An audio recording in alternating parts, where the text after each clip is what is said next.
Complete பண்ணி முடிச்சுட்டு கீழே வந்து பார்த்திங்கன்னா சுகர் பீட் வச்சு இதுவுமே நான் வந்து ஃபில் பண்ணிட்டேன். நெக்ஸ்ட் வந்து பார்த்திங்கன்னா இந்த ஃப்ளவர் வந்து பார்த்திங்கன்னா நடுவில் வந்து ஒரு 2 mm பீடு வச்சுட்டு அதுக்கப்புறம் அதுக்கு சுற்றி வந்து சுகர் பீட் வந்து கொடுத்ததுக்கப்புறம் வந்து பார்த்திங்கன்னா கட் பீடு வச்சு நான் வந்து இது மாதிரி கட் பீடும் சமிக்கியும் வச்சு நான் இதே மாதிரி இந்த சர்க்கிள் ஷேப்பில் நான் வந்து இந்த ஃப்ளவர் மாதிரி கொடுத்து எடுத்துட்டேன். ஓகேங்களா, இதில் 3மே வந்து பார்த்திங்கன்னா அப்படியே வந்து கண்டினியூ ஆகுது. ஓகேங்களா, அது அப்படியே வந்து ஷேப்புக்கு ஏற்ற மாதிரி ஃபுல்லாக கண்டினியூ ஆகுது.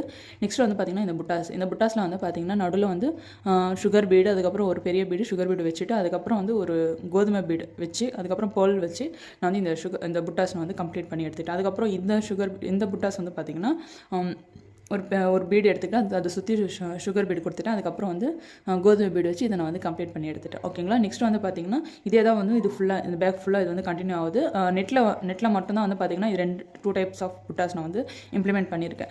பேக்கில் ஃபுல்லாக வந்து பார்த்திங்கன்னா இந்த புட்டாஸ் தான் நான் வந்து போட்டிருக்கேன். ஓகேங்களா, ஓகே, இந்த டிசைன் எப்படி இருக்குது அப்படிங்கிறது மறக்காமல் கமெண்ட்டில் சொல்லுங்கள். பிடிச்சிருந்தது அப்படின்னு